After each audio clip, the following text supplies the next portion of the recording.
Nakita niyo ba kung sino kumidnap kay Trixie? Alam niyo ba kung nasan siya? Hindi. Eh ano hong tulong sinasabi niyo? Bago nawala si Atty. Mendoza, nagkausap kami. At nadiskubre ko na meron siyang iniimbestigahang tao. Sino? Iba ang takbo ng utak ni Angel. Kaya kung ako sa inyo, layuan niyo siya.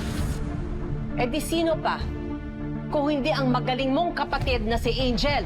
Naniniwala si Atty. Mendoza na mapanganib ang babaeng yan. Sa tingin ko, natunugan ni Angel ang plano ni Atty. Mendoza na isumbong ang mga kabalbalan niya. Kaya bago pa ito ilaglag, inunahan na niya si Angel na nasa likod ng pagkawala ni Atty. Mendoza. Kaya kung ayaw mo mapagbintangan ng asawa mo, huwag kang magtitiwala sa kapatid mo. Yes. Matindi ang galit ni Angel at Trixie sa isa't isa dahil nagkabanggaan na sila dati. Pero hindi ibig sabihin no, na si Angel ang kikidnap kay Trixie.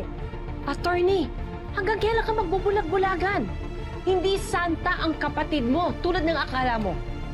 Huwag kang magpapauto sa kanya. Excuse me lang po Please, just my opinion ha. Kung may history itong si Angel ng violence against Trixie, baka naman this time naulit niya at she took it too far.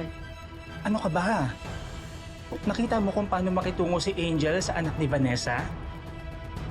She's sweet and caring. Ganun ba ang kidnapper?